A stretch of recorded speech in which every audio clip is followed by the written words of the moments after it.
Filippesi, capitolo 3. A vera via, la vita cristiana. Per tutto questo, frate mio, ha ricriato sempre perché siete stati uniti in il Signore. Voglio ricordare tutto quello che avevo già detto, ma non mi costa nessuna fatica, è meglio per voi. Mantenete sempre arrasata tutti quelli cani, tutti quelli pregatori che vanno a minacciare la fede vostra, costringendo a far circoncidere. Siamo noi che teniamo quella circoncisione vera, noi che stiamo servendo Dio accompagnati dallo Spirito Suo, noi che siamo contenti di appartenere a Cristo e non mettiamo la fiducia nostra in la carne. E beh, se io volessi fare, pure io mi potrei mettere a spaccugnare per tutte queste cose.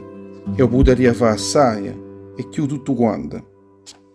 Perché io sono stato circonciso 8 giorni dopo la nascita, pure io sono israelito vero, perché appartengo alla tribù di Beniamino. Sono ebreo, un discendente ebreo. Ho messo in pratica tutta la legge di Mosè, con tutti i scrupoli essere farisei. Sono stato tanto chine affiglienze, zino a mettere in mano e me con la chiesa. E pensava che essa fosse una cosa giusta, perché correva appresso una legge assai perfetta. Ma tutte queste cose, che prima puntavano assai per me, ma che oggi ho conosciuto Cristo, io penso che non servono più niente. Ogni cosa per me è una perdenza innanzi a chi lo profitta conoscere Gesù Cristo, che è il Signore mio. Per esso ha giornato tutte queste cose, per guadagnare Cristo, per essere unito a esso, in la salvezza. Non per mezzo di quella salvezza che viene in la pratica della legge, ma per quella che viene a noi, per mezzo della fede in Cristo, e che dire a tutti quelli che credono in esso. Mo desidero solo conoscere Cristo e tutta la potenza della risurrezione sua.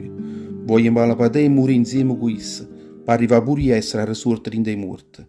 Io non sono ancora arrivato a ottenere ancora quello premio, perché non sono ancora santo. Ma sto sforzando solo a correre per arrivare a ottenere quello premio, perché pure io sono stato affarato a Gesù Cristo.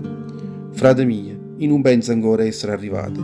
Saccio solo questo, scordandomi tutto quello che c'è stato o passato in la vita mia. E buttandomi in mezzo al futuro, sto correndo per arrivare a quella meta per ottenere quello premio, che un Dio ci chiama a ottenere l'angoppa per mezzo di Gesù Cristo. Tutto quanto noi che siamo diventati forti in da fede, ci abbiamo a comportare sempre in questa maniera. Se poco qualcuno pensasse diversamente sarà l'uomato a Dio. E arrivando a quello punto dove siamo arrivati, continuiamo tutto quanto noi a chiannanza, come abbiamo fatto insieme a mo.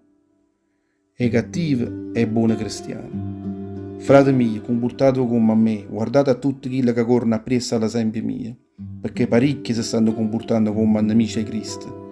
L'ho già detto più una volta e mi vuol dire un'altra volta che lacrime in dall'occhio. Per tutta questa gente, la pazza è diventato Dio loro e stanno camminando in coppa una via che porterà ritter in da casa riavola. Loro stanno avanzando a cose schifose e pensano solo a soddisfare smania e questo mondo. Noi invece che apparteniamo al cielo, che è la patria nostra, aspettiamo là il Salvatore nostro Gesù Cristo, che è il Signore nostro.